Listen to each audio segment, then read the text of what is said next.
going on? It is Monday, and I don't know if you remember last week I said I'm going to be talking out of Luke 8, and here we are. This is what Luke 8:1 says. It says that Jesus went on through cities and villages proclaiming and bringing the good news. I mean, if somebody asked me what the gospel was, I could tell you the 4 spiritual laws. God created us. We sinned and were separated from God. Jesus died so we could be reconciled to God, and if we repent, we're able to live eternally with Him. You know, I was always taught that the gospel was something that you shared, something you spoke, something that you taught. And I mean, yeah, we quoted Francis of Assisi, wherever you go, preach the gospel, and if necessary, use words. But still, centrally, the gospel was something that was spoken. Sometimes the expression of that gospel, in my opinion, kind of felt a little weak. If you're not careful, sometimes it felt like, well, as long as I smiled at the person at the checkout line, or as long as I opened doors and was just a generally good person to be around, I'm fulfilling the gospel.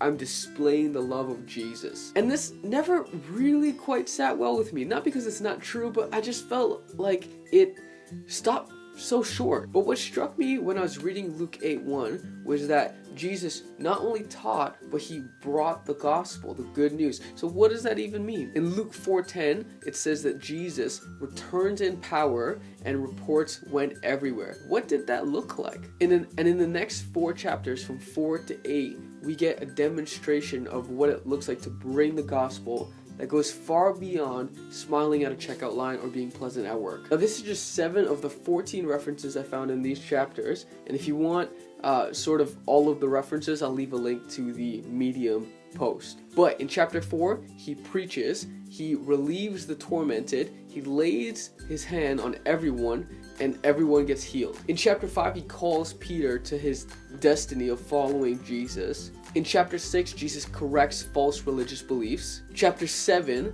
Jesus raises the dead and publicly forgives people. My point is this, is when you look at the way Jesus actually shared the gospel, it was both in word and in deed, but what's undeniable is He went so much further than trying to convince people of 4 spiritual laws. And again, it's not to say that those things aren't true. I just think that they're wildly incomplete if they start and stop there. To quote my favorite missiologist, Alan Hirsch, he says this: our current forms of church ain't gonna reach them, the rest of the population, because if it was, it would have done that already. And I'll link that video as well. And my hope is basically this, that we don't settle for the current expressions of God that we see in our midst. So let's dive into a pursuit of truth and life, like head on. I think sometimes we can think that because we can't do what Jesus did, that, well, we can be kind to people at the grocery store. But the truth is that Jesus doesn't expect us to do what He did. He expects us to do greater things than He did. And if our current experience tells us that no one is actually living that out, then it seems like maybe Jesus was just kind of joking about the matter. But I refuse to believe that. I see people walking out incredible elements of Jesus that I never knew possible before,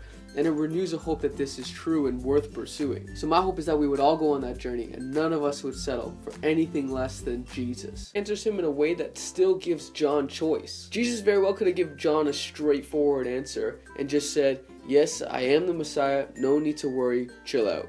Instead, he asked John to recall the things that he does know about Jesus. Blind